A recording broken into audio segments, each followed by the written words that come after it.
All right, so welcome back, everyone. Pleased to reconvene the second part of this session. And the second speaker of the session is going to be a really heavyweight in theoretical nuclear astrophysics. I'm delighted to pass on the floor to Rebecca Sermon, professor at the University of Notre Dame, whose research is centered around neutrino and nuclear physics and heavy element nucleosynthesis in astrophysical events. Today, she will be talking about how our process observables can be used to deduce information about our process production sites and the role of experiments at radioactive beam facilities in connection with the same. The floor is on for you, ma'am. Great, thank you so much. Thanks for that kind introduction. And thanks especially for the organizers to have this opportunity to speak today. I can't wait until we can all meet in person next year. And I will be delighted to see all of the talks of these young people who have been doing such a nice job moderating the sessions. So again, we are having another R process talk, but as Grant as we heard from Taka and Grant this morning, it's a really important problem. It's been a long-standing problem in nuclear astrophysics for many decades, and there's still lots to say about this topic. So let's get started. Again, we're going to talk about R process nucleosynthesis. It's responsible for the creation of the heaviest elements, including all of the actinides that we see in the universe. Grant went through a really nice introduction to how the R process proceeds. Again, it's a sequence of neutron captures and beta decays that occurs very far from stability in this nucleosynthesis pathway that is not really very probed by experiments yet. So this sequence of neutron captures and beta decays produces abundance peaks at the closed neutron shells at n equals 50, 82, and 126, giving us this beautiful R process pattern that we see in the solar residuals. So the basics, as Grant has pointed out so nicely this morning, the basics of the R process have been known for a really long time, but still the origins of the galactic tally of R process nuclei are still one of the foremost problems in nuclear astrophysics today. So there's been a lot of sites proposed for R process production. Again, the current most popular site is within neutron star mergers, many environments within the merger that can produce R process elements, including the dynamical, very neutron-rich dynamical ejecta and the ejecta from the accretion disk, which is somewhat more processed and which may be influenced by neutrinos. The previous most popular site was within a regular supernova. This seems to be less likely, but there are other exotic supernova scenarios, including MHD supernovae or collapsars, which could potentially contribute to R process elements. And as Taka very nicely pointed out this morning, the galactic tally of R process nuclei is probably has some contribution from multiple events. So we have to tease out all of these contributions. In addition to these astrophysical uncertainties, we have the nuclear physics uncertainties involved. So the R process pathway takes place very far from stability where there's very little experimental data, but increasingly radioactive beam facilities are able to reach into these very neutron-rich regions. And so we have this exciting opportunity with this next generation of experiments to potentially reduce some of these nuclear physics uncertainties and extract more information from R process observables. Okay, so Taka and Grant also talked about key pieces of nuclear data, also pointing out here how these proceed in an R process simulation. This is an example R process simulation that is very neutron rich. The abundances here are colored not by the abundance, but by the dominant reaction channel. So we see the prominence of neutron capture and beta decay at early times in the R process. Photodissociation also plays a role. And then as material decays back to stability, we see fission and alpha decay becoming important as well. So all of this nuclear data we need to understand R process and how to predict R process observables. So to facilitate studies of nuclear physics aspects of R process nucleosynthesis, my former PhD student, Trevor Sprouse, and former postdoc, Matt Mumpower, have written a new nucleosynthesis code called PRISM that is built for speed and flexibility in nuclear inputs. And we're going to be showcasing today a number of projects that were where we used PRISM to understand how nuclear physics plays a role in these predictions of our process observables. Okay. So the first observable that I want to focus on is of course, the solar abundance pattern. This is where we have the most information, and because we have the isotopic information as well as the elemental information. And so we can look for details of the R process abundance pattern and see if we can tease out information about the R process site. And in particular, I'm going to show an example of this where we focus on such a detail in the R process abundance pattern, and that is in the Lanthanide region, this small peak called the rare earth peak. So unlike the main R process peaks that we know are formed through the closed neutron shells at n equals 50, 82, and 126. The rare earth peak is of somewhat more uncertain origin, and one possible formation mechanism involves some sort of nuclear physics feature that's far from stability, that is encountered by as material is decaying back to stability upon neutron exhaustion, this so-called freeze-out phase that Grant talked about. And in that freeze-out phase, material can funnel into that region and form this small peak. Okay, well, exactly how that forms in the context of modern nuclear models is not quite clear, because not all models produce a rare earth peak that is a good match to solar in either shape or positioning or width. But so we are investigating this by trying to reverse engineer the nuclear masses that are required to produce a rare earth peak. So how this starts out is we start out with a model that is fairly featureless in that lanthanide region. So the nuclear abundances show no rare earth peak initially. And then then we use Markov chain Monte Carlo to model the mass differences to that model that we need to create a rare earth peak in the right place and the right positioning to match solar. And so we try this with many possible astrophysical conditions. And what you see is that our procedure works really well to create a rare earth peak in the right place and the right width. Okay.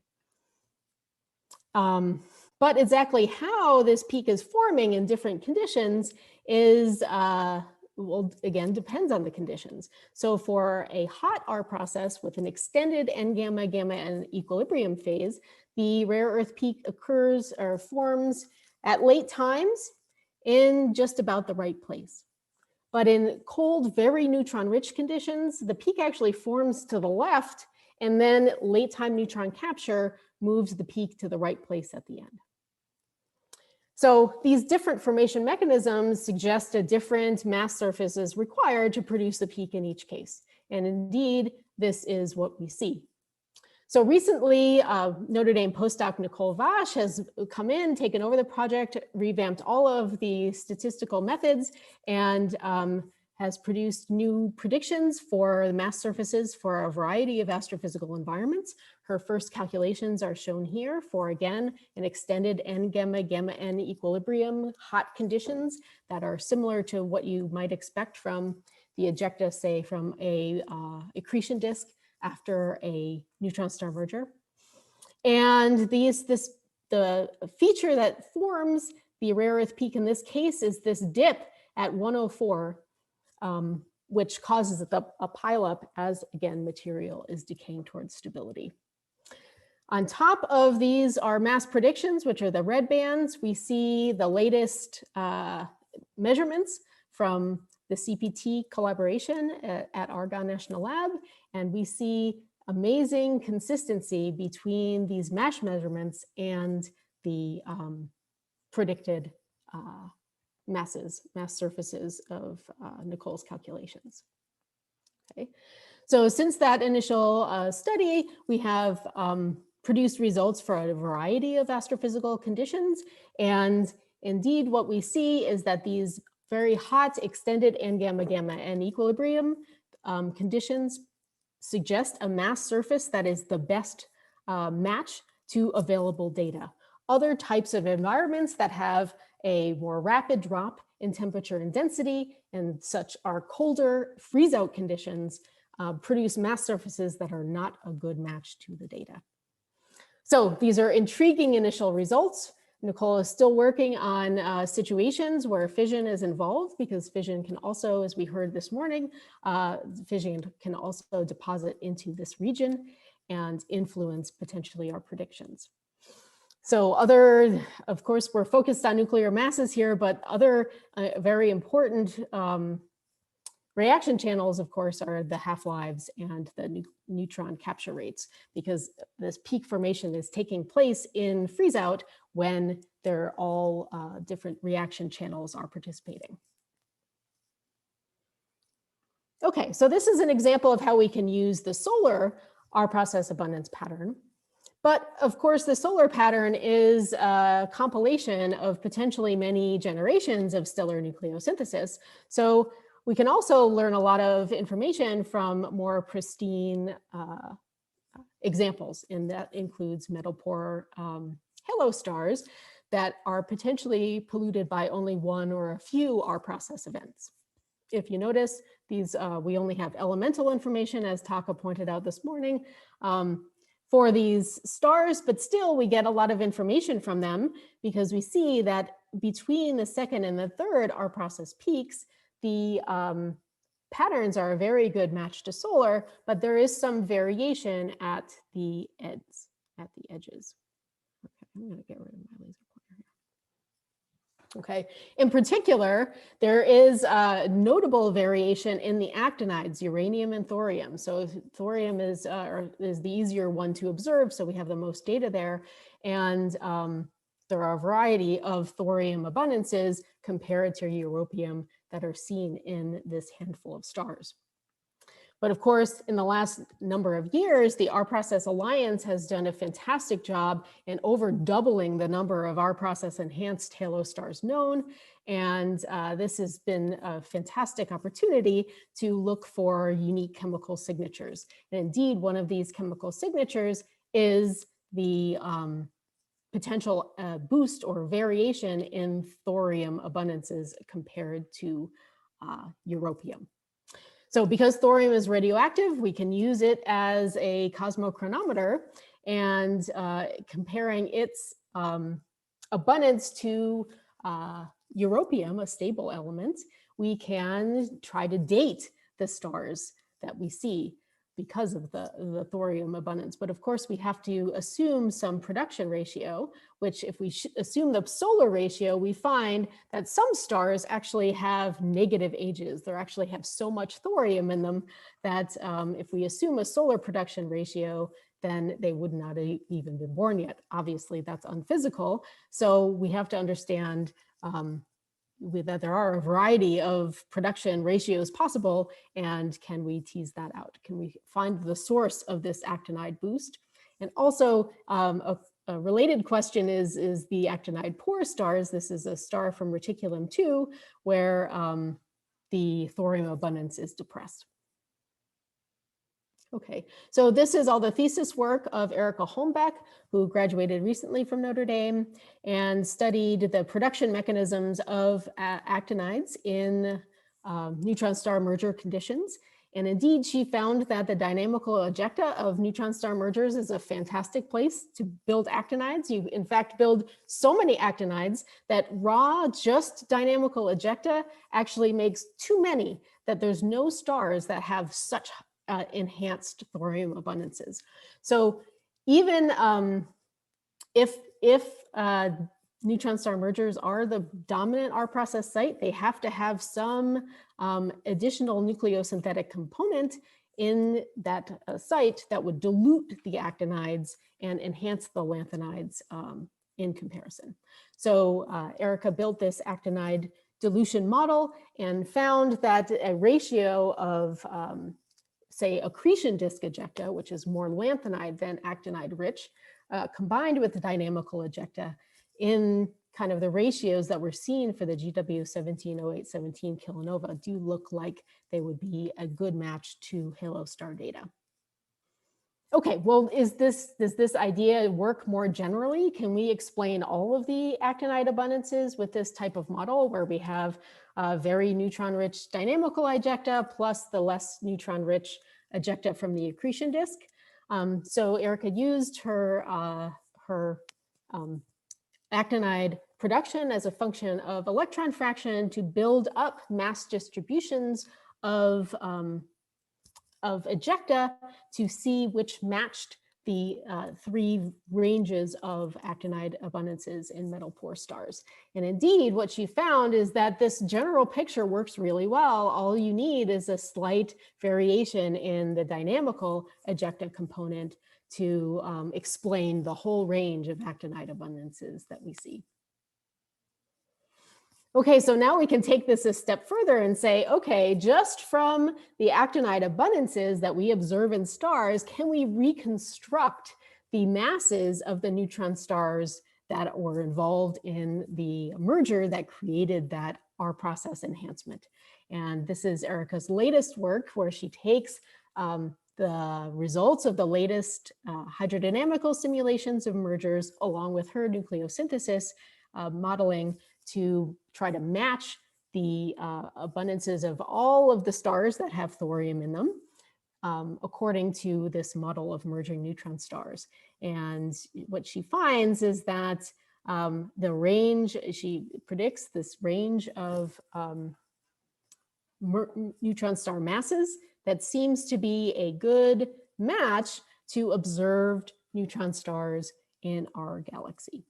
Okay, but interestingly, there is a dependence on the equation of state chosen, as well as notably the most R process enhanced stars seem to require the greatest mass asymmetries. Okay, but there's a lot of nuclear physics uncertainties here as well. And here I want to highlight the uncertain beta decay rates above the n equals 126 shell closure.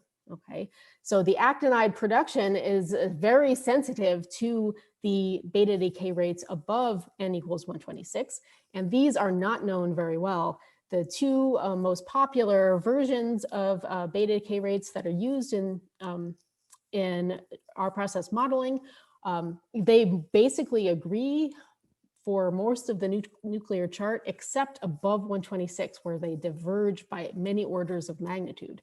So this is a great opportunity for the next generation of radioactive beam facilities, and we participated in a day one proposal to go after some of these beta decay rates, and in this key region where these predictions diverge does appear to be within FRIB's reach on day one.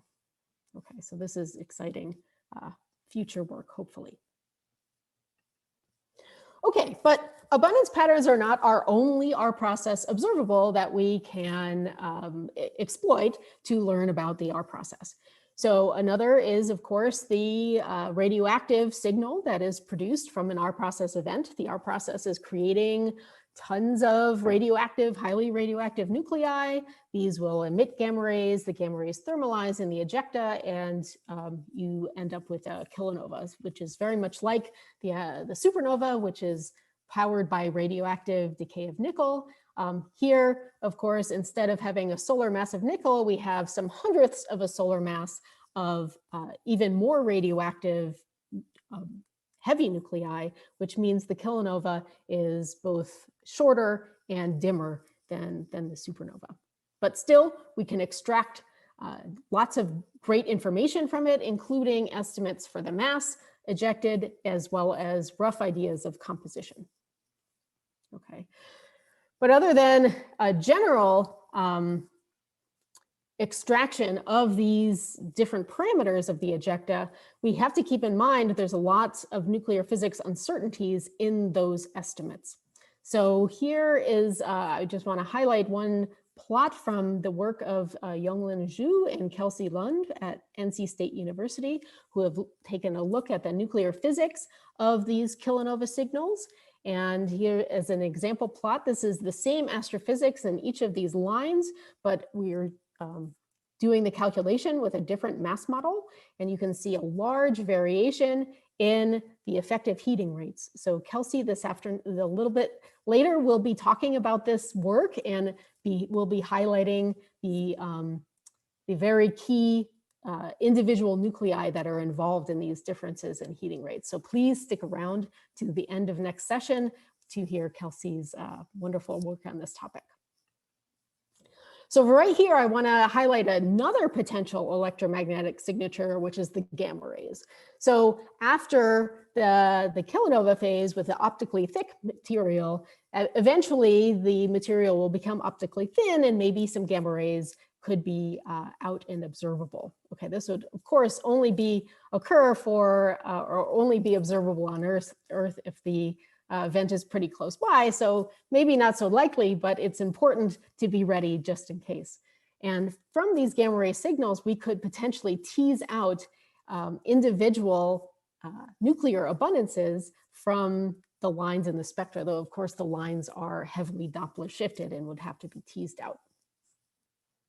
Okay, but one additional source of gamma rays that could give us very distinct compositional information is gamma rays from fission. So at the time when the material is becoming optically thin, most of the beta decays are only peaking in gamma rays of 1 to 2 MeV. However, any fissions at that time, fission processes, could produce gamma rays up to 10 MeV. Okay, this distinct difference in the beta and gamma beta and fission gamma emission could potentially produce a signature that could be observable and would tell you immediately if actinides are being produced. So these calculations were done by the postdocs in the Notre Dame group, Shilu Wang and Nicole Vosch, and they, again, this example here shows the difference in beta or the gamma spectra from a beta decay that is a key contributor at late times, along with the fission of California 252. Okay, so they looked at a variety of different compositions and found that for compositions that were somewhat higher electron fractions, so that no fissioning nuclei are made, essentially the light curve of gammas of 3.5 MeV and up are essentially not observable, even if the event is close. Whereas if fissioning nuclei are produced, both of those fissions directly and their decay products will produce higher energy gamma rays, and this is a potentially observable signal if it's close by. But again, of course, as both Taka and Grant pointed out this morning, there's lots of uncertainties with fission, barrier heights, and product distributions. So exactly what this signal would look like is still under investigation. Okay, and finally, I don't know how I'm doing for time, but I have just one more observable that I want to touch upon, and that is, of course, radioactive isotopes that are potentially found in meteorites or maybe even in the seafloor on Earth. So meteorites, long-lived radioactive species found in meteorites can probe the R-process events that are leading up to the formation of the solar system, whereas in the seafloor on Earth, we can see the influence of more recent nucleosynthetic events. Okay, so for the former, for meteoritic data, two key isotopes that have been pointed out recently in work that's led by Benoit Coté are iodine-129 and curium-247. So iodine-129 sits nicely in the second R-process peak, and of course the curium is an actinide.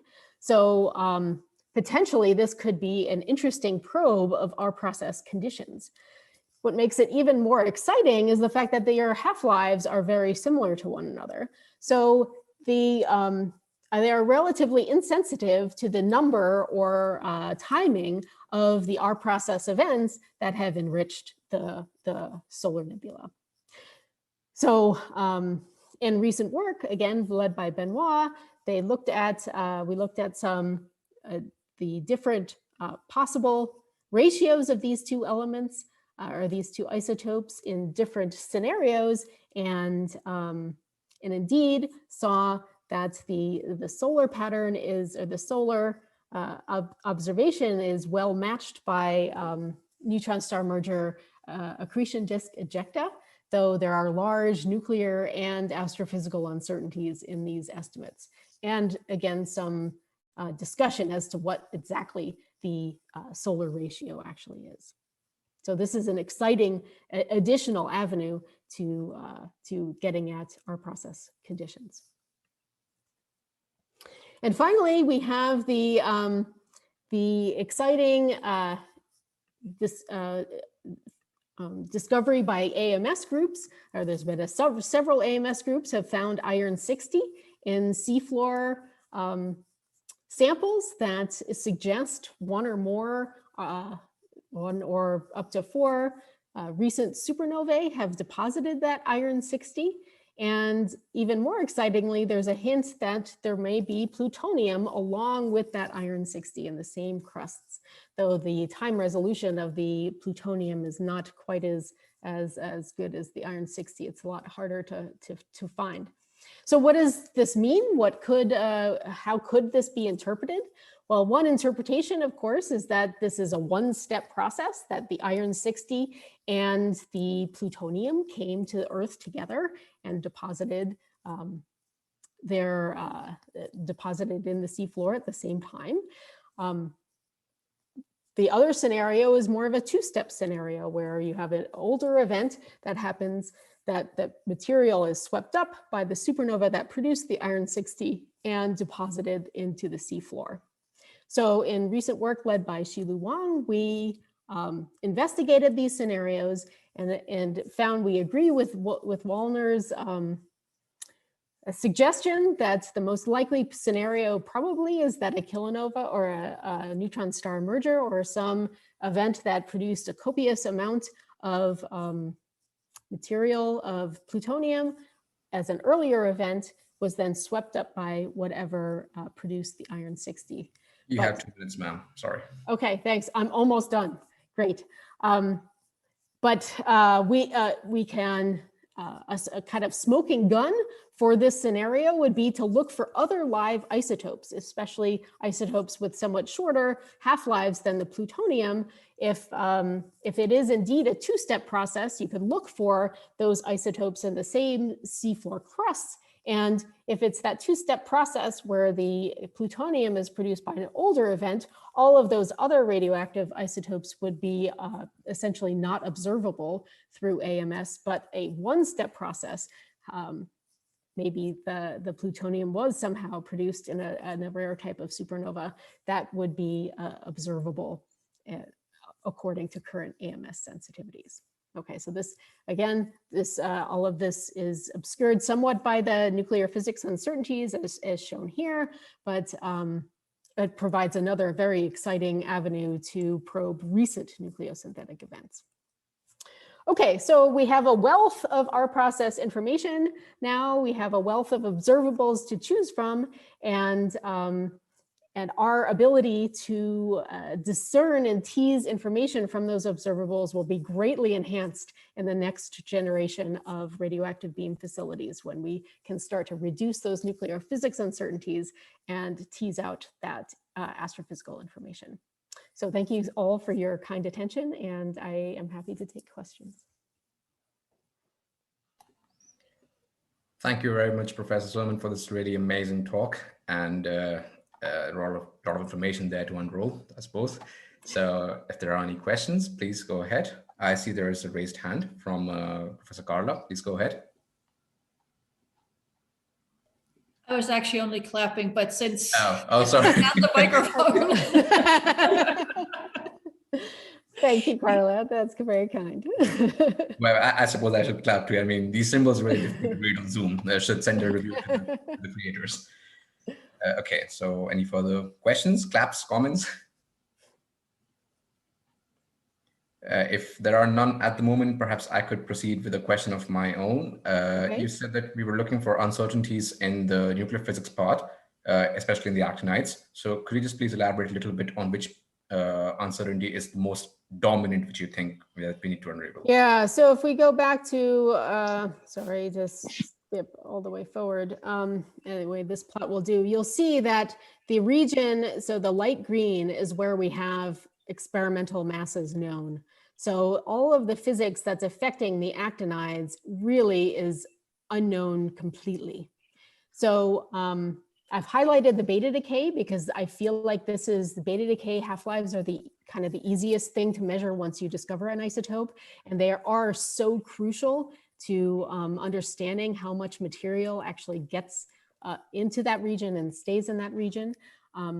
But as others have pointed out today, that the fission properties are also very crucial, including fission barriers. So how far up in the actinides the R process proceeds, we don't know because we don't know the fission.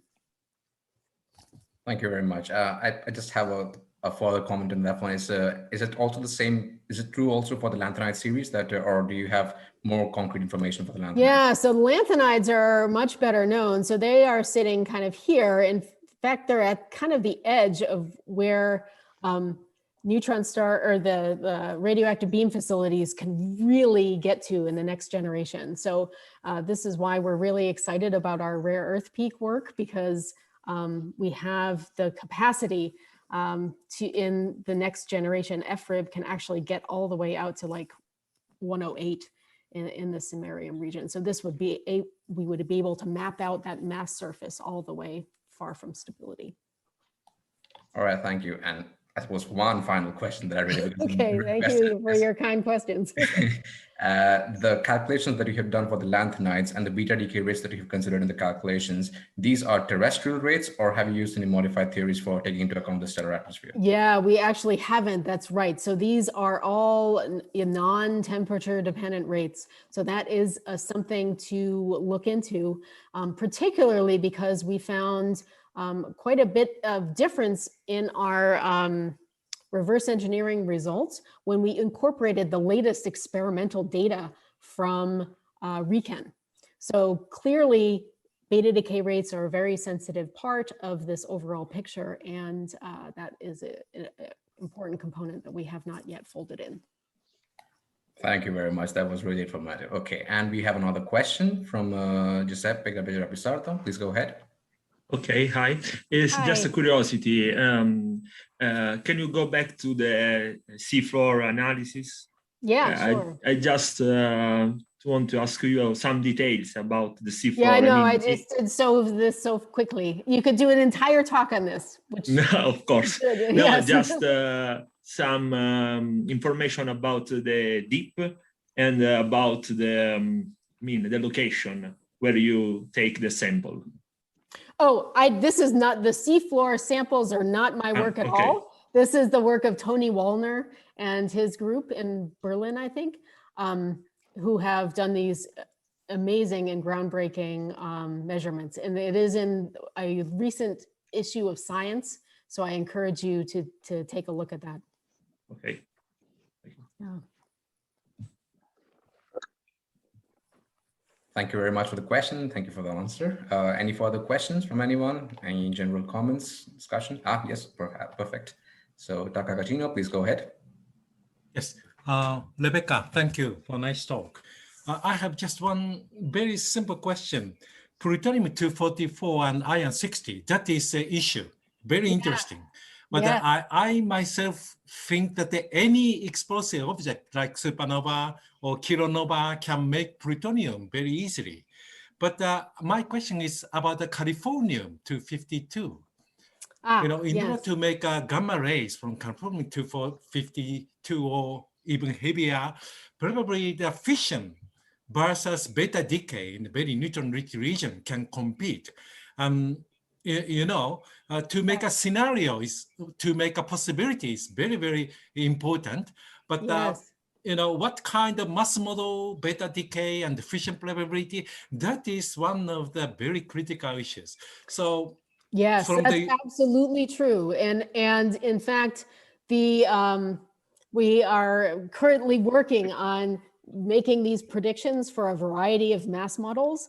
I can say right away that if you use, for example, HFB masses and fission barriers, you populate a whole different set of fissioning nuclei than if you use, for example, the FRDM masses and FRLDM barriers, which is what is used in this calculation.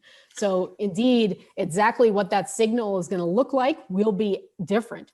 But the key feature here, which is robust over any mass model, is that any late time fission will produce higher energy gamma rays than you have beta decays at that time. And that absolutely, should be.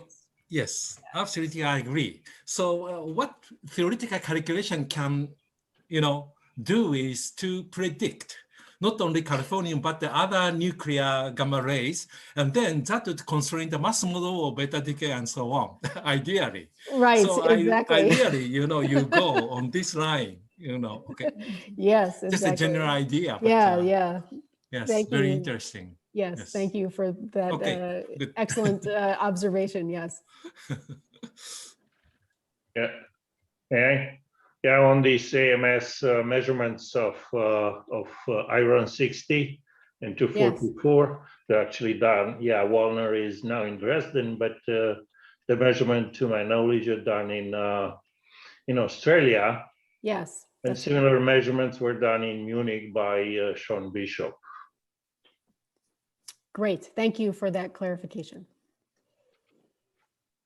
Thank you very much for the comments and the talk. And we're running a little bit close to time. So these are the final two questions that we'll be able to take at the moment, unfortunately. So Anton Wallner, please go ahead. Okay, this is also a follow-up. Yes, thank you so much. I'm so glad you are here. I should put on the video. You finished it. Oh yeah, it's here. Yes, this wonderful work. I'm so excited to see it finally in publication. I remember we heard some hints of it in a past ECT STAR workshop, in fact. Yeah, there was a delay because the sample was fully consumed. So science was reluctant to publish something which cannot be reproduced. But there's follow-up work anyway coming. So exciting. Great. New samples are processed and we will have new data soon. So just one comment, because the samples there was a question where the samples were taken. So it's taken from the sea floor, from the Pacific Ocean, or also some other samples were taken from the Indian Ocean, 2, 3, 4 kilometers below the sea level. And they grow very slowly. So they cover a few millions of years integration of extraterrestrial nuclides. That's just a comment from my side. Yeah. Okay. Thank you. It's so nice to see you. And again, congratulations on this wonderful work. Okay, thanks. Yeah, I'm now in Dresden, but as Livius has mentioned, the work was done in Australia, both in Sydney and in Canberra at ANU. But in Germany, we hope to have soon another facility which is able to do this as well. So there will be more work coming. Fantastic. Cannot wait. Yeah, good. Yeah. Thank you very much, Anton, for the question and the comment. And I suppose there was one final question from Michael Paul, which I had skipped over. So if you'd like to make the question, please proceed. Yeah, thank you. In fact, I thought that Tony Wallner was not here, and I wanted to comment on his name about the location of the samples and his measurements, in fact. But since you give me the occasion to say a few words, I'm really intrigued by the paper that Rebecca mentioned and the conclusion or the hypothesis that the plutonium-244 observed would come from an older event. Now, one of the interesting observation in this recent data of Wallner's et al. Is that the iron 60 deposition is different in two events. while the ratio of iron-60 and 244 is very similar. Yes, So- this is so is very this- intriguing. So is this considered in your conclusion, or let's say? Yeah, so actually this paper that I discussed today was put on the archive before the Wallner result came out. So now we are actually thinking about how to revise our scenario with this, this consideration in mind. And absolutely, it is very intriguing, because if this is two, for example, supernova events, then it would be two very rare supernovae to both make iron-60 and plutonium, and that seems unlikely. But again, we are thinking about it. Thank you very So much. thanks for your comments. Yeah, thank you. Thank you very much for the question. And I suppose now it's the time to yield my time over here. And with this, I would like to once again thank Professor Rebecca and Professor Carla for the wonderful talk and this absolutely lively session because of the questions of everyone involved. So I pass on now. And also, I would very much like to thank the organizing committee for giving me this wonderful opportunity to show my face and to talk a little bit, and also for the really lot of information that we've just seen over here. I pass on to Luca Boccelli, who shall convene the next session. All yours. Yeah, thank you very much, Bharat. I am Luca Boccioli. I am a fourth-year graduate student at the University of Notre Dame, and I work on simulations of core collapse supernovae. I'm interested in different aspects of the equation of state, of the neutrino transport, and so on and so forth.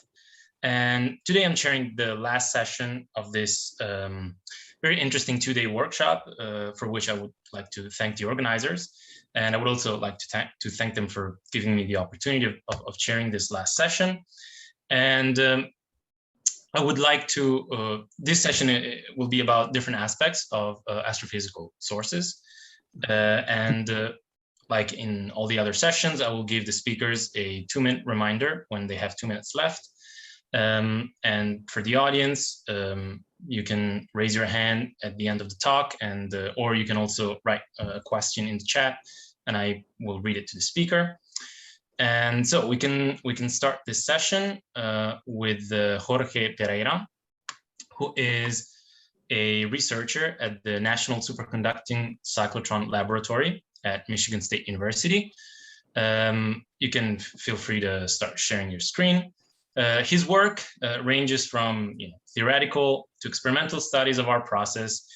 He did some work on beta decay experiments, some studies of different nuclear reactions, and also fission. But today he's going to talk about neutrino-driven winds in core collapse supernovae, which were also mentioned in our first session today.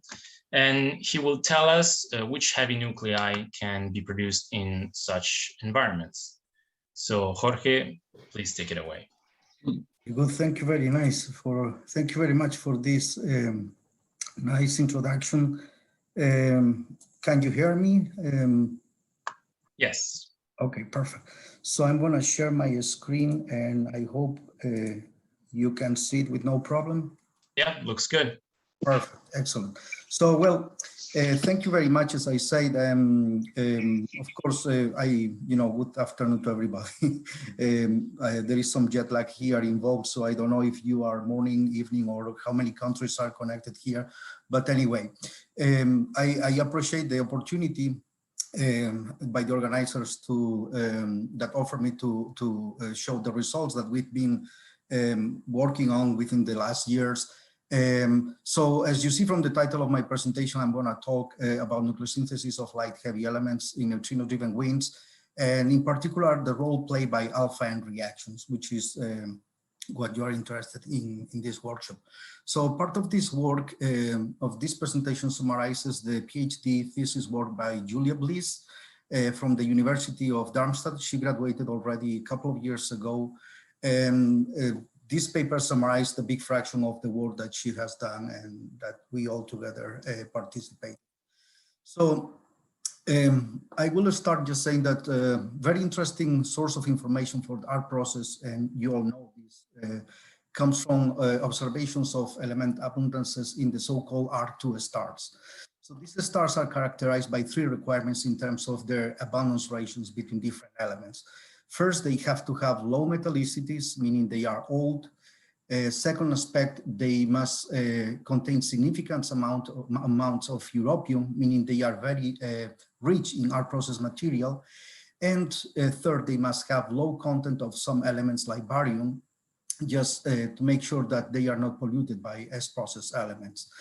So you have seen trillions of versions of this figure, this very famous figure by Cohen and co-workers. I'm showing it again because it's a good way to motivate our work. So as you know, at first sight, well, the figure of course shows the abundances of 5 of these R2 stars compared with the solar system abundances with solid lines. You know that these different abundances have been scaled just so that they fill in the same figure. But one important thing that strikes at first glance is the remarkable regularity of the patterns that you see here. So from this pattern, it seems that the R process should be robust, or in other words, wherever it happens and however it happens, the resulting abundance pattern appears to be always the same, right? So on the other hand, if one plots the abundance difference between the solar system and one of these R2 stars, for instance, this one, we see 2 important things that I want to mention. The first one is that there is a perfect match of the abundances of heavier elements, including europium, between the solar system and these R2 stars, which again indicate that these elements are indeed produced by a robust R process, typically referred to as main R process. In this sense, of course, as you know, europium is a marker for the main R process. Now, the second aspect that I show here is that the abundances of some of the lighter heavy elements, and by lighter heavy elements, I mean typically elements between strontium and silver, present significant differences. In particular, there seems to be a consistent underproduction of these elements, especially strontium, yttrium, and zirconium, compared to the solar system. Note that these are elements in the so-called first R process peak. So this trend is observed not only in this R2 star, but in many others. So this result indicates, as you know, that there must be a different process decoupled from the main R process, which might produce the lighter heavy elements that are observed in the solar system, but not in R2 stars. So just to get a little bit deeper here, if we now select a large sample of halo metal poor stars and plot the abundance of one of these light elements, for instance, strontium, normalized to europium as a function of europium enrichment, which is a good marker, as I said, of the main R process, we can clearly see 2 very different regions. The first one, you see that involves low europium enriched stars. These stars exhibit a clear anti-correlation between strontium and europium, indicating that the strontium is produced here by a secondary process independent of the main R process, which, as I say, is responsible for the production of europium. The second aspect that you see in this figure is that for stars with high levels of europium enrichment, the strontium to europium ratio becomes constant as a function of europium enrichment. This indicates that both elements in these stars are produced in the same process. And the important thing is that this is the same trend that one observes when analyzing the abundance ratios of other heavier elements, like for instance, lanthanum normalized to europium. So the picture emerging from these results is that, again, there seems to be a secondary process or processes besides the main R process, which contributes to the synthesis of the lighter heavy elements. Moreover, one will expect also to observe signatures from this process in stars with low levels of europium enrichment. And the interesting thing is that we might actually have already seen the signatures of this secondary process in the so-called R-limited stars, like the famous Honda star. As you can see, after scaling the element abundance of this star, which is shown here in blue, to the europium abundance of a typical R2 star, shown here in red, one observes a remarkable overproduction of the lighter heavy elements. The lighter heavy elements. Now, the big question here is, what can this secondary process be? And one interesting candidate is the nucleosynthesis process occurring in core collapse supernova neutrino-driven winds. Now, in some publications by Almudena Arconz and co-workers, it was proved that for slightly neutron-rich winds, we have a weak R process producing only heavy nuclei around the first R process peak, which is exactly the region that we are interested in here. So the whole process begins near the proton-neutron star at high temperatures, where the baryonic matter is made of protons, neutrons, and alpha particles in nuclear statistical equilibrium. Now, as matter expands, the temperature and the density drop. And while the temperature is still high, there is a series of reactions in nuclear statistical equilibrium that produce a wide variety of seed nuclei that can reach elements up to zinc or even bromine. Now, at lower temperatures, alpha reactions break out of equilibrium. They are the first ones that fall out of equilibrium and become faster than the inverse reaction, N alpha. Now, if the expansion is very fast, and this is important, the nuclear statistical equilibrium breakdown occurs in an alpha-rich environment. All the alphas that were produced weren't able to recombine in this seed nuclei, and therefore they are available to be captured through alpha reactions. Now, what these alpha reactions do is pushing matter towards heavier elements in what is known as an alpha or a charged particle reaction process.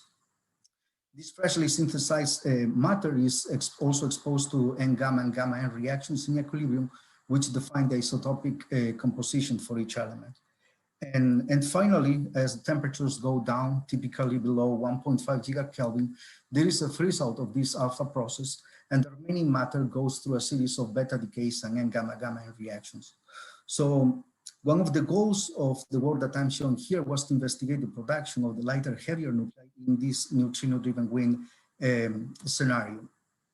So we first evaluated the sensitivity of this process to the astrophysical conditions of the neutrino-driven winds. And for that, we follow a two-step approach, so to speak. So in the first step, we use the steady state model to investigate the wind properties.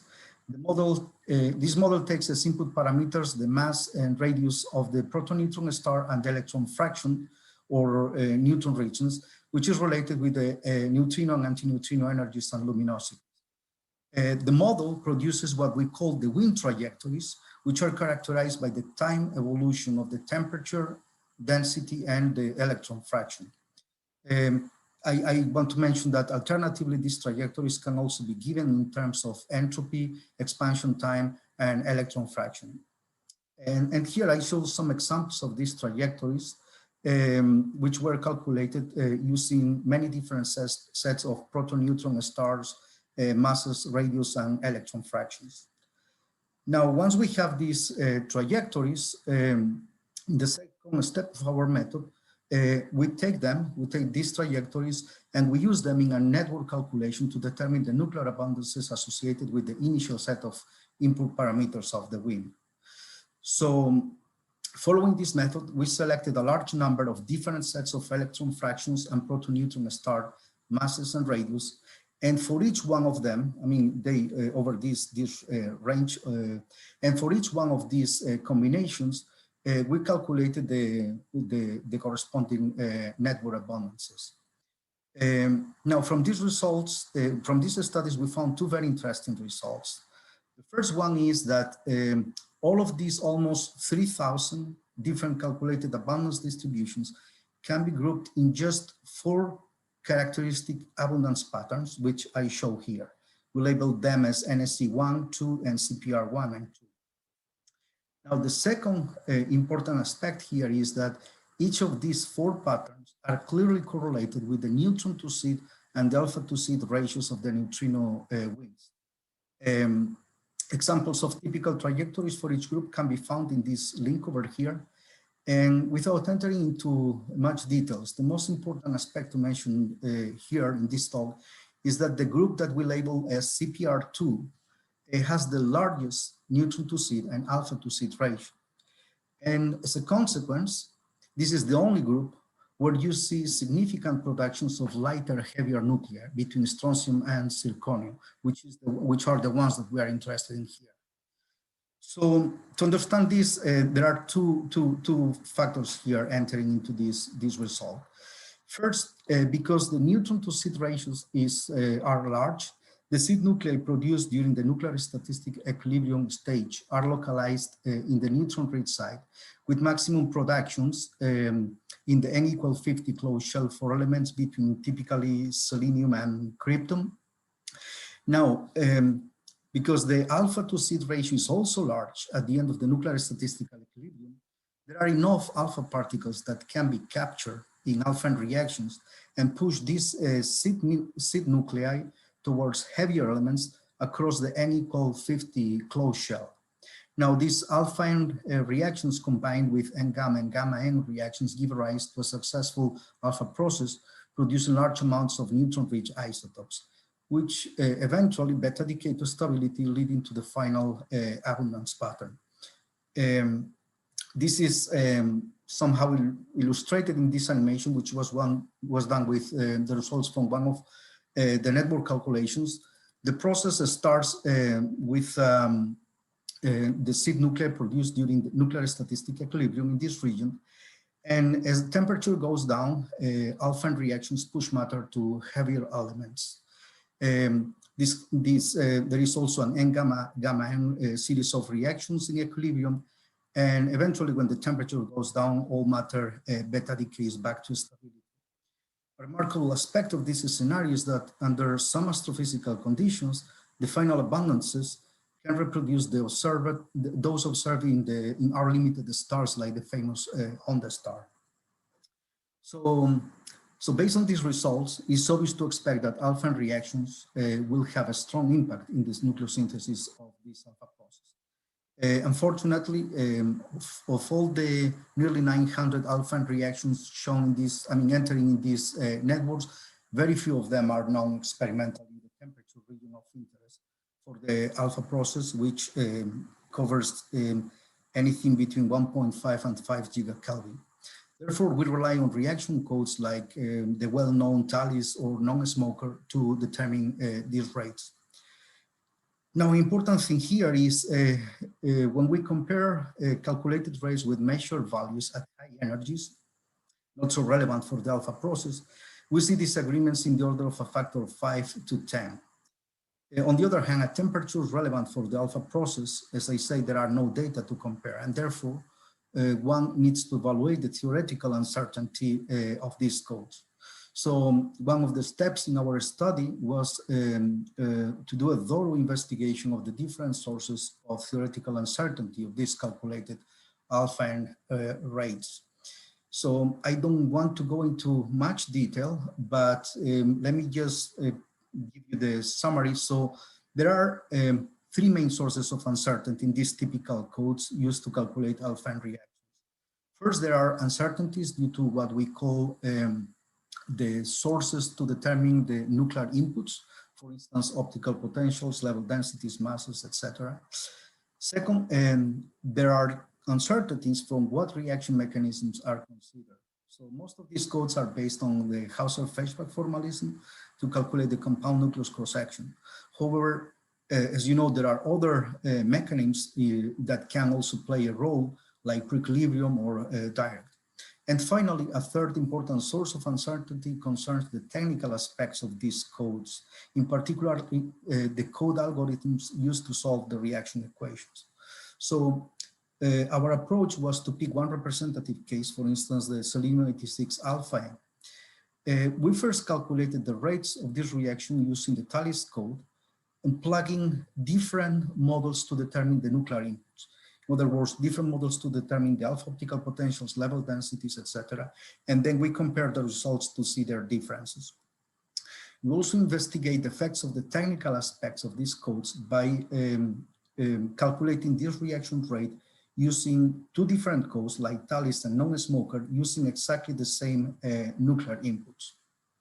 I don't have much time to go through the details. They are all summarized in this paper. But by far, the most important conclusion from that study was that the choice of model used to calculate the alpha optical potential is by far the most important source of uncertainty. And this is illustrated in this figure, where I show the tallies reaction rates calculated with different alpha optical potentials, normalized to a default global alpha optical model. As you can see, the ambiguity in the choice of the models, the alpha optical potential models, leads to differences up to 2 orders of magnitude at the lowest temperatures relevant for the R process, for the alpha processor. So I want to mention also that similar conclusions were drawn by Peter Moore in a subsequent independent study. So once we have an idea of what theoretical uncertainties we are talking about, the next step in our project was to perform a sensitivity study of the network calculated abundances to these uncertainties, these alpha and rate uncertainties.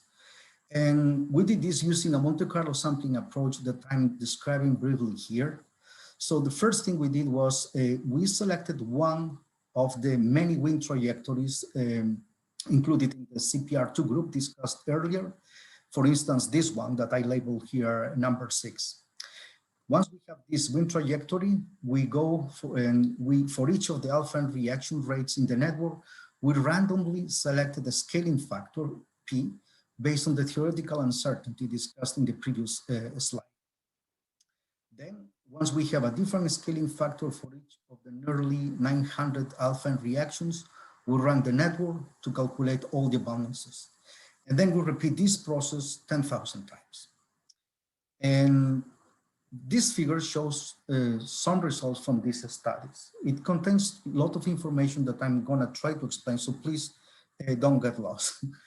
Now, the solid line that you see here, the black line, shows the abundance calculated for the selected wind trajectory labeled MC6, using the default set of alpha and reaction rates. Now, the purple region here around this black line correspond to the variation of the calculated abundances for that trajectory, MC6, due to the uncertainties in the alpha and reaction rates. So this is purely due to the alpha and nuclear uncertainties. As you can see, these variations can be as high as 2 orders of magnitude for some elements. And finally, the orange region, which you see here everywhere, corresponds to the abundances calculated for all the different, each of the different wind trajectories included in the CPR2 group when we use a fixed set of default alpha and rates. Now, if we compare these results with the abundances of, for instance, the Honda star that I discussed earlier, we see that we are able to reproduce them for this particular trajectory within the alpha and rate uncertainty. And this is important. Just the alpha and uncertainty is what makes these results compatible with the observations. The important thing here is that we can more or less reproduce also the abundances within nuclear uncertainties for other trajectories, like this one or this one. So the main message here that I want to give is that if we want to use the observed abundances to single out the relevant astrophysical conditions, we need to reduce the nuclear physics uncertainty from alpha and reaction rates. So a step further in our study was to identify the most important alpha and reactions that need to be measured, which as I say, includes nearly 900 different ones. Now, in this figure, I'm showing the calculated abundance of one element, in this case, rubidium. These are results from our Monte Carlo calculation. So as I was saying, you see here the abundance of rubidium as a function of the scaling factor that we applied to this reaction, bromine 85 alpha N. Now, as you can see, there is a clear correlation between this reaction and the abundance of this element. So this type of a scatter plot is actually very useful to single out what are the most important reactions. And this is what we did. So we use these kind of plots we analyzed 2 aspects of these plots. First, we calculated what we call the Spearman rank order to check if there is a monotonic relationship between the scaling factor and the abundance. The larger the absolute value of the rank order, the more important is the reaction. Second, we look at the total abundance variation of each element associated with each reaction, which is given by the range of abundance values in these vertical axes. Now, following this method, we identify a total of 45 alpha N important reactions out of the nearly 900 used in our network calculation. These reactions are shown here in this chart of nucleus in a color code that illustrates their importance. So the first group in red involves reactions that affect the abundances of many elements under many different astrophysical conditions, and they are by far the most important reactions to measure. There's a second group that corresponds to reactions affecting few elements, but that are important for many different astrophysical conditions.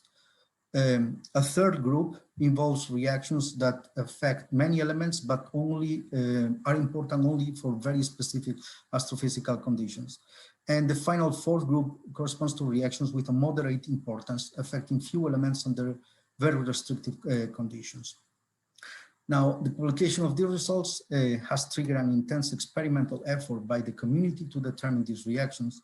And in these last slides, I'm going to discuss with some details some of the most remarkable studies done in the past years. So, this is okay. So one of the experimental techniques that have been used recently to measure some of the alpha reactions listed in the previous slide is the very well-known activation method in the Atomic Institute. So very briefly, I mean, the technique is known, but just simplifying.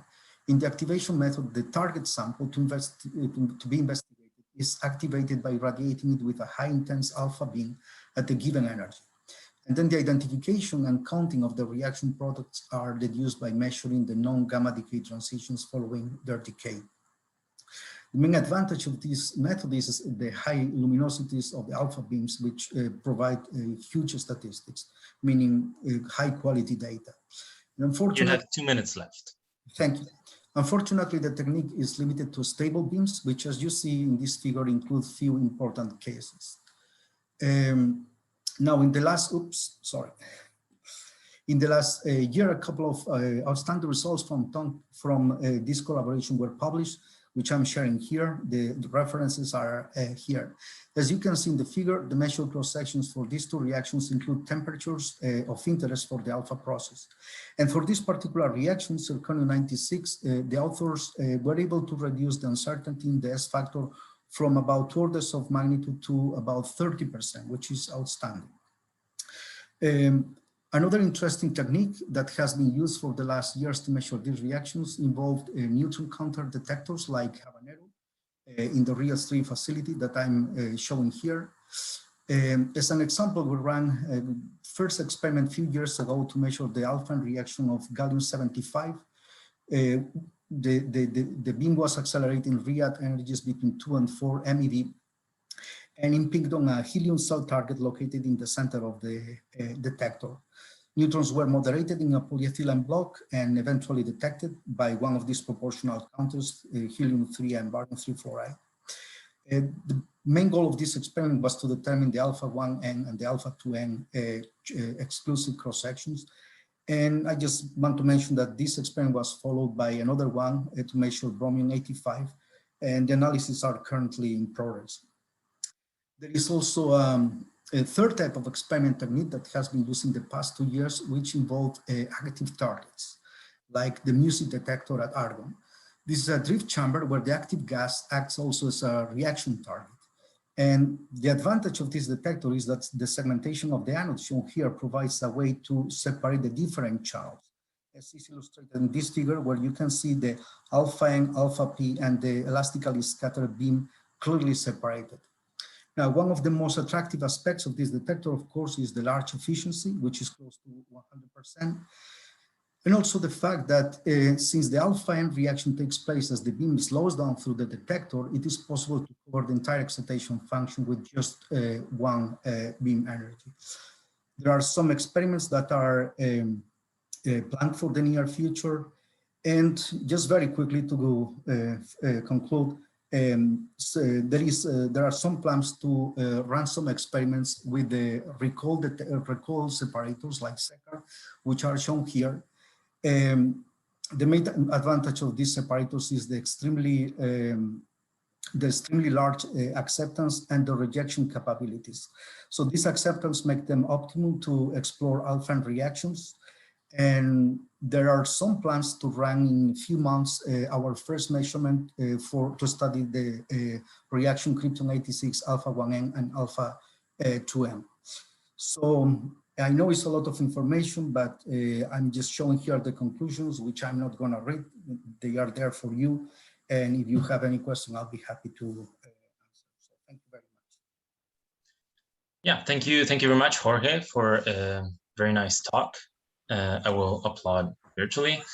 And please, everybody, feel free to raise your hand to ask questions.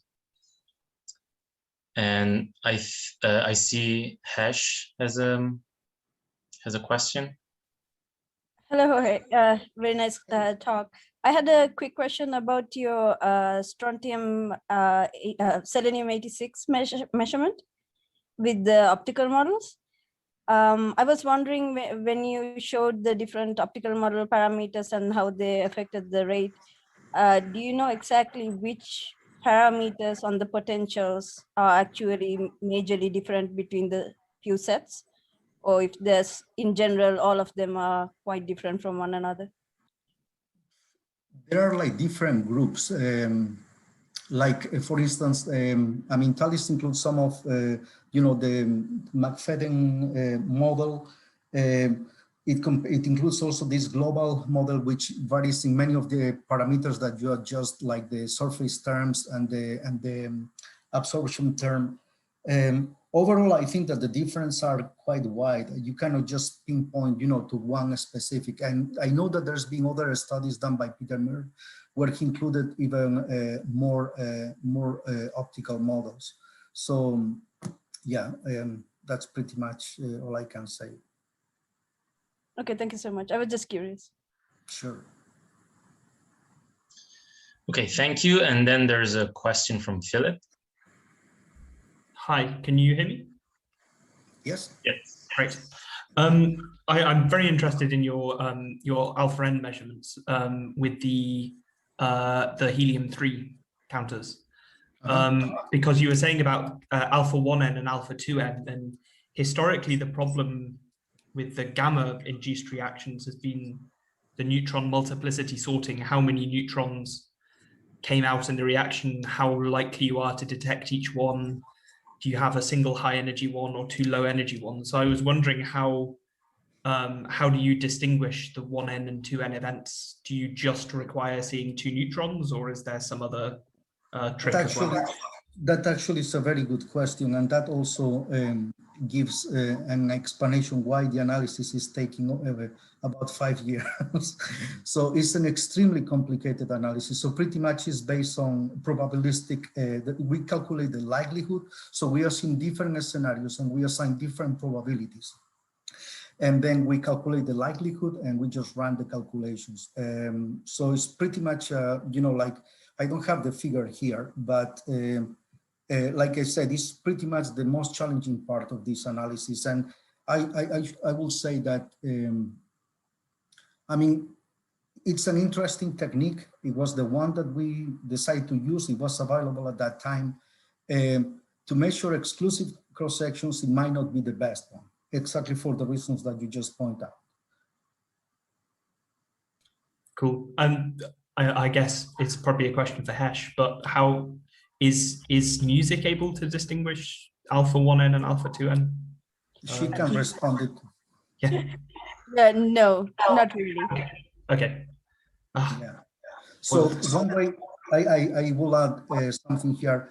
One way to, probably the best way to distinguish these exclusive channels will be to use recoil separators like SECAR, because it's based on the detection of the recoil nucleus.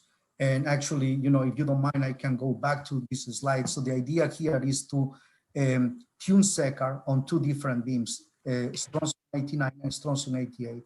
And from that, you can actually extract the exclusive channels. So these are like kind of complementary techniques, if you think of, because this gives you the exclusive channels, while music gives you the inclusive cross-section. So that's pretty much the idea of running these two experiments pretty much very close in time. Okay, thank you. If I may make a comment, there are plans to use music with this recoil separator so that we can use music in order to separate out the different channels as well. Yeah. So that's work for the future. Yeah. All right, and then there's another question from Taka Kachino. Hi, thank you. I have a simple question about the numerical simulations. You searched a little bit neutron-rich conditions in a steady state flow. And if you choose that YE, electron mole fraction, to be more than 0.5, a little bit, in a proton-rich side, how is the effect of alpha n? These studies were done actually by Almudena, Arcons, and Julia Bliss. In those cases, alpha n reactions play no role, no significant role in the synthesis of this nuclei, to the best of my knowledge. Okay, I had this question because, you know, molybdenum and ruthenium, the famous one is the proton-rich side of nuclei are still, you know, missing the origin. So it is only a little bit, you know, in the proton-rich side, neutron deficient side. So I guess if some of a condition of alpha n play a role, it would be interesting. So it will be, well, if very you have exciting. a chance, please try. Yes. Okay. Thank you. Thank you. Okay, thank you very much. If there aren't any other questions, maybe I can ask a quick one. Do you expect your results to change if you couple an alpha n network to an actual simulations, or do you think that doing this in post process is good enough? Well, somehow, I'm not sure I got exactly your question, but I believe this is to some extent what we've done. I mean, like what we did is like a two-step process. We have played with the astrophysical conditions just by running the steady state model. I mean, we haven't done, if you're talking about a real hydrodynamic simulation, we haven't done anything. It will be definitely interesting to couple that, but I don't know how far we are from something like that. That's a project that is well beyond the scope of what I'm talking about here, but I would be very excited if something is willing to try it. Yeah, definitely. Okay, so thank you very much. And I believe we are ready to move on to the next talk, which is also the last talk of this session. And so the next talk will be by Kelsey Lund. She's a graduate student at the North Carolina State University. And as you've heard from her earlier today, she works on our process and on kilonova modeling. And today she's going to talk about the latter. And she's going to tell us how nuclear physics inputs can change the observed kilonova light curve. So Kelsey, please take it away. Okay, thank you for the introduction and also for giving me the opportunity to talk at the end of this great workshop. The first thing I need to ask is, am I heard okay? Because I know that I had problems with my microphone earlier and I think I fixed them. I can hear you okay. Okay, great. Thanks. Okay, so yeah, so I'm really excited to talk about some of the recent work that I've been able to do with some of my collaborators that kind of go towards studying the importance of a variety of different nuclear inputs on kilonova heating and different light curve models. So I'll go through these pretty quickly, maybe. Okay, so kilonovae. So these electromagnetic signals that result from compact object mergers, where at least one of these objects is a neutron star. So we're really interested in them, as we've talked about before. This is yet another R process talk, because these sites are considered to be, are in the context of them being one of the main production sites of the R process. So there's this big question regarding how we interpret observational signatures of the process, or how do we look at light curves and determine the extent of our process material that is synthesized during the kilonova itself. So what we need specifically are these kind of multi-component models for the light curve. And perhaps the simplest one is to break up the light curve into two components, right? One you can see is like an early time blue rapidly decaying component, and blue because it's effectively free of lanthanides and actinides. And then the other is a longer time scale red component that does have these very high opacity lanthanides and actinides, which are produced via the R process. Okay, so to understand the shape of a light curve, we have to understand what makes it. So one basic ingredient is nuclear heating, or more specifically, the radioactive heating that is thought to power the electromagnetic transient. So two important questions are basically how much of and what gets made. And answering these questions can kind of help us track differences in kilonova heating and light curve productions. So this plot that I have here is kind of a less refined version of the plot that Rebecca showed earlier in her talk, where it's just showing all of the different lines from our different simulations, showing just the total heating from all of the reactions and decays as a function of time. And so I want you to kind of take away from this plot is that even though the lines are the same color, you can see some kind of rather distinct features, lines that definitely, stand out from all of the others. Because we're looking at our process nucleosynthesis, this process that takes place very far from stability, we rely very heavily on theory. So as we track this evolution of material through time and turn that into heating through like post-processing processes, we're still very reliant on different theoretical models, which just overall leave us with these very large uncertainties. So I want to take a second and just give you some kind of more concrete information about our data set. So we look at 8 different mass models, which are listed here, and then each of them is coupled with appropriate fission barrier height prescriptions. So we also couple that with looking at 2 different spontaneous fission rates. On the one hand, the barrier height dependent prescription described by Karpov and Zagorbayev, as well as those described by Xu and Ren. So in addition, we also vary the fission yield. So that's also been talked about earlier today as being an important component. So we can look at kind of an even 50-50 split, as well as kind of a more broad distribution as that described by Kodama and Takahashi.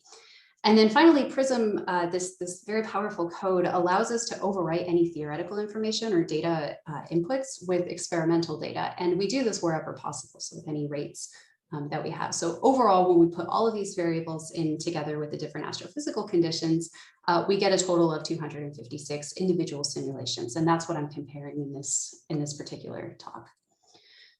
So I want to emphasize that we care about the heating because a large uncertainty in the heating propagates through to a large uncertainty in the light curve. And that really is our observable. So in the plots on the right here, I'm showing 2 sets of light curves for a subset of our models, which are included in the papers that I also have listed here.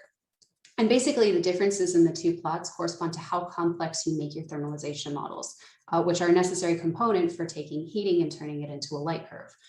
So on the top, it's kind of a rather simple model, and then the bottom becomes more detailed. I will also note that the time scales are slightly different. This one only goes out to 30 days, so that's why things look a little bit more drawn out. But either way, these differences do propagate through. So where do we get some of the differences in the heating? And that's the question that I wanted to ask. So there we go. So we can take the output from PRISM just directly and separate the individual contributions. So I want to direct your attention to this plot on the right, where what I'm showing you is the absolute spontaneous fission heating from a handful of models that I just kind of picked for comparison. So you get this heating, this heating by, whoops.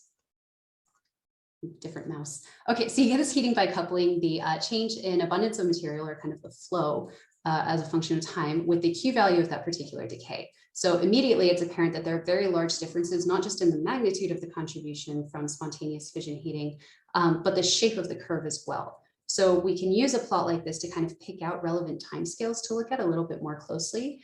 And so we do that, and let's see why some of the fission lines are so different.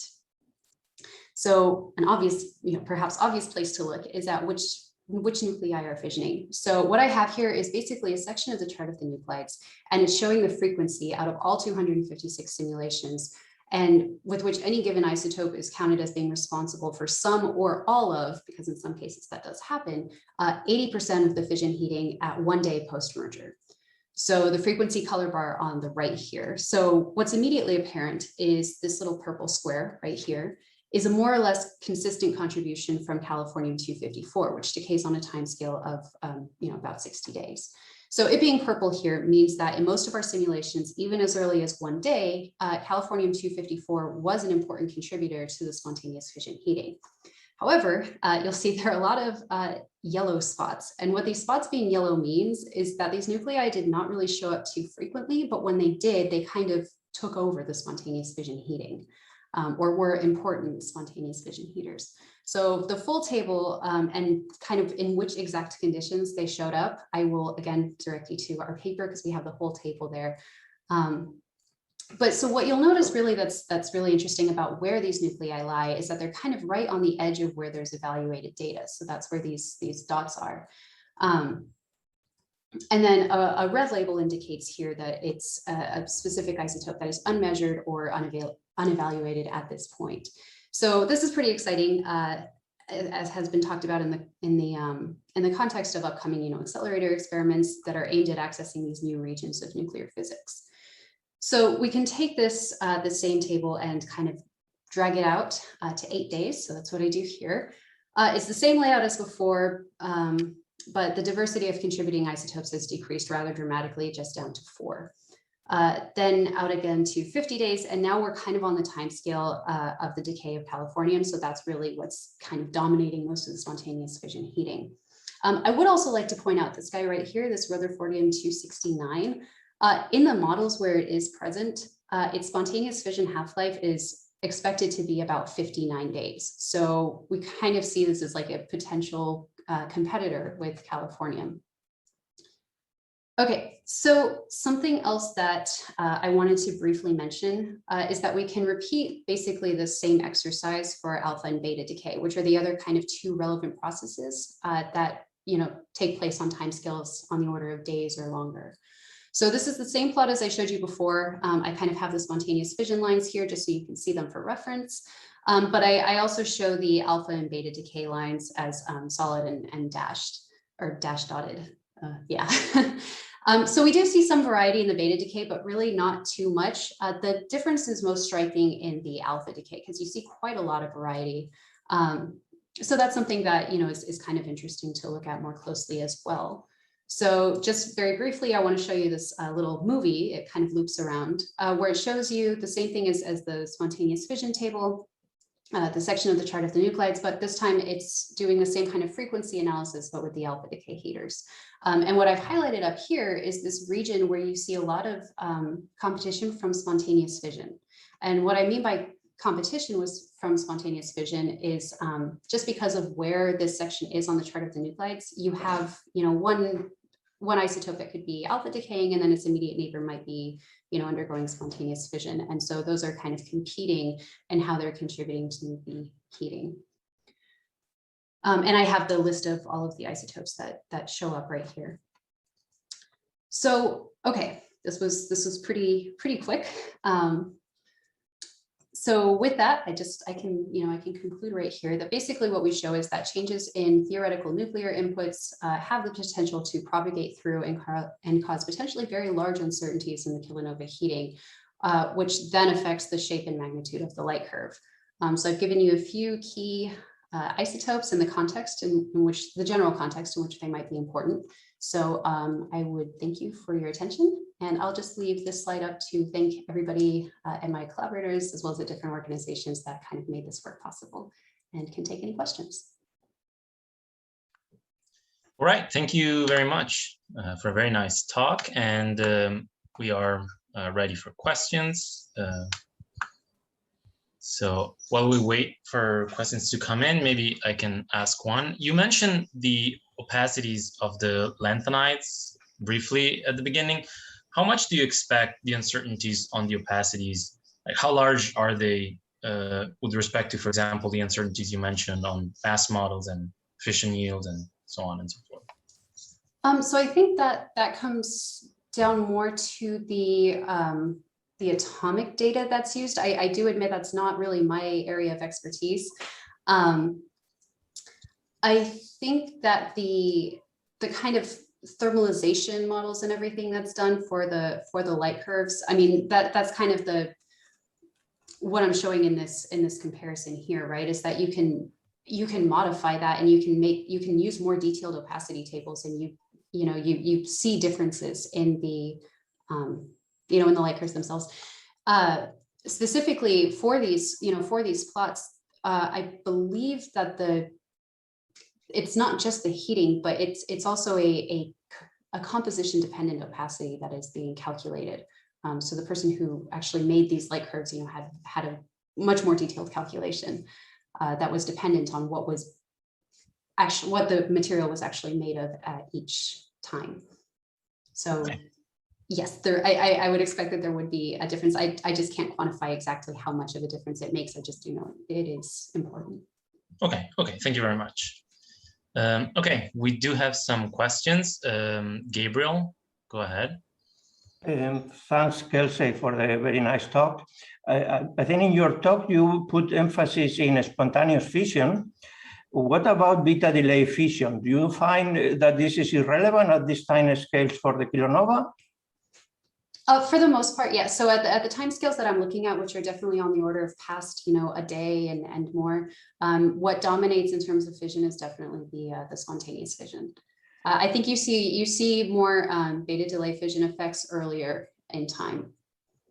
And what about the sensitivity to the beta decay rates? Because many of those nuclei that finally will do a spontaneous fission need to be produced by beta decay, and the beta decay rates of these long-lived guys are quite uncertain.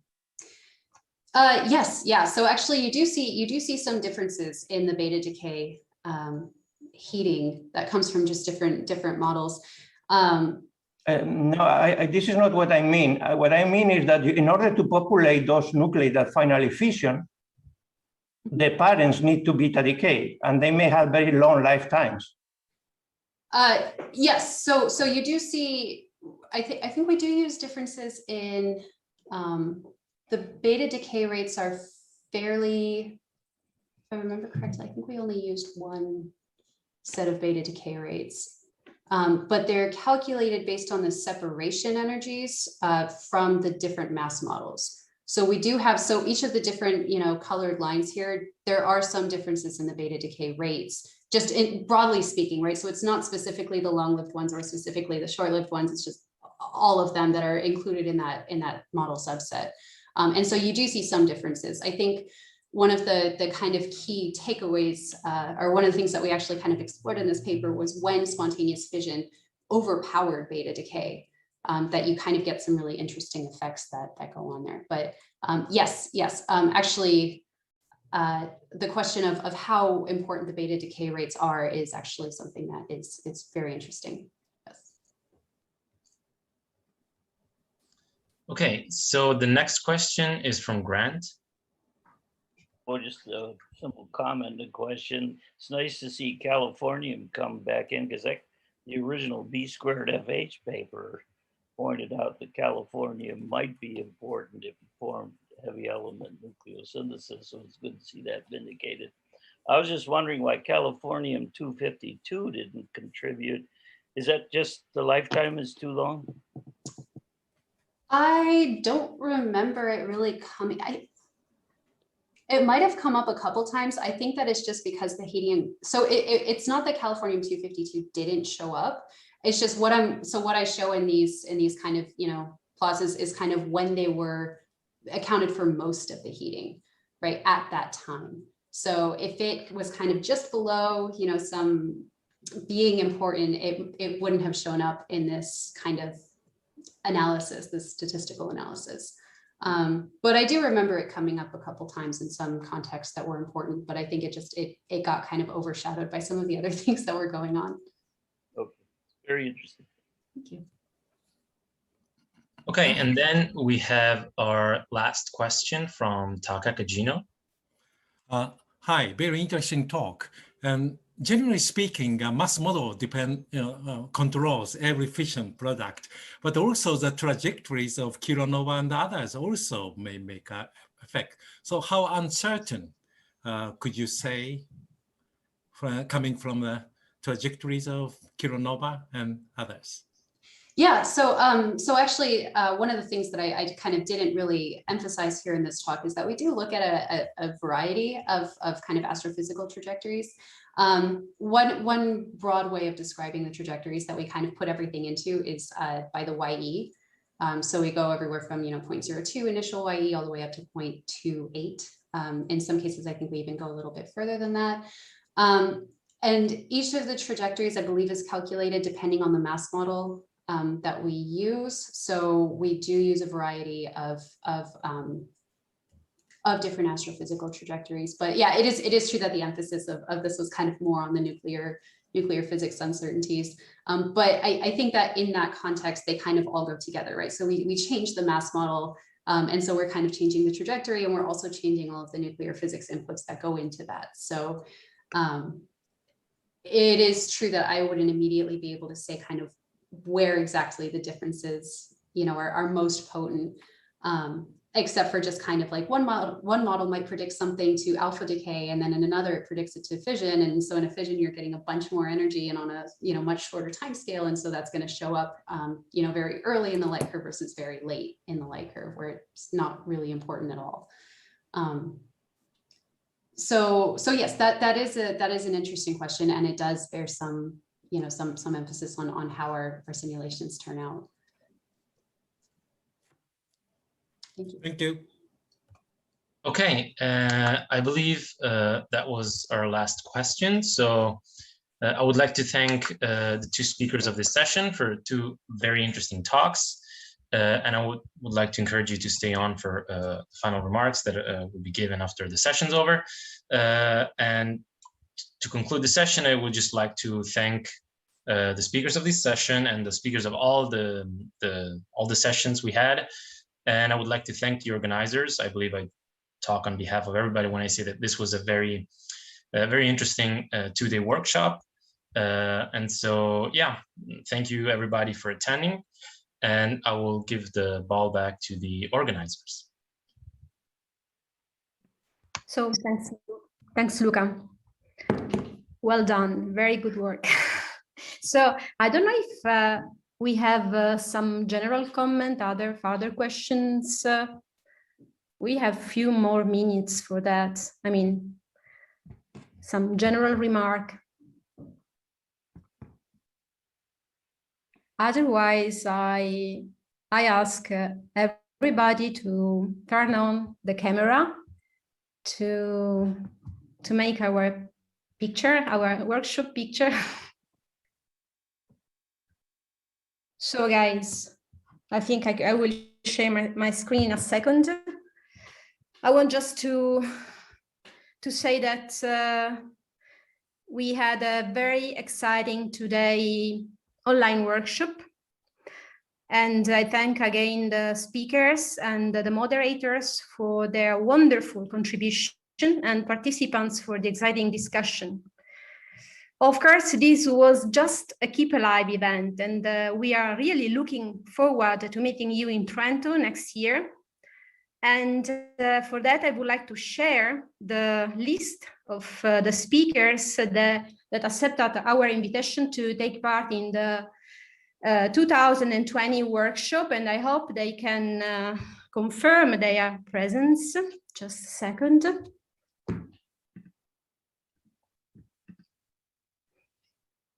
We have a very big list.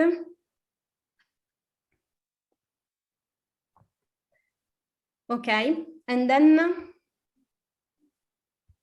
before closing, I would like to share again the announcement of the Carpathian Summer School of Physics 2020, that perhaps will be the first in-person event after this COVID pandemic. So mark the dates and spread the information to your collaborators and students so they can register as soon as possible. And with that, I don't know if Livius wants to add something for this announcement. No, but can you put the slide that I gave you? This is the slide indeed, but it's the PDF. I don't see it. Not on the screen. Not on the screen. Why not? On the screen is just the list of. Yeah, we just see the list. Just a second. Okay, I know why. Again. Okay. That's it. Yeah. Great. Yeah. So yes, we. As I said at the very beginning, many of you may have heard about. Some of you even attended these summer schools on nuclear astrophysics. The one that was supposed to take place last year in July, we postponed it, and then we rescheduled it for August 18th to 27th in the same place in Sinaia. And we are hoping it's going to be a format, more reduced format with fewer participants, but not few. For students, we have fellowships, and then we have a great list of lecturers, which you can see probably soon. You'll see on these websites where you can register. Then I can confirm that we will grant fellowships for students, giving them local support. We're waiting for you. That's what I can say. Very good. So, organizers, would you like to say something? Otherwise, we can close. And I think we did a nice job, a great job. Everybody, all the community. See you next year, everybody. I really hope to meet you in person. This is terrible. I hate Zoom. I hate to see you on the screen. I want to touch your hands. I want to touch your face. I want to hug you. Yep. I want to talk with you in person. I don't want you seeing this small screen. There will be a shortage. We don't have enough place for 100 people in Trento. You will have to be selective. Mm-hmm. That's right. Otherwise, we should ask for two weeks. Yeah, that would be a challenge. Now that I think after this successful, appetizer for the real thing in Trento, then even more participants will be excited to join us. Yes. Because they will hear the rumor of a successful event. Okay, so I'm really worried about it. So with so many good talks we had along these couple of days. So now we are looking forward for the real thing next year. So thank you all for attending this short version of the event. Sure. Okay. Yeah. Bye. It's a pleasure to have all of you. So I really appreciate this. Here. Thanks a lot again, and take care. Yep. And congratulations, Aurora. Yep. Congratulations. Bye. Thank you very much for the great job. Bye-bye. Bye-bye. Bye.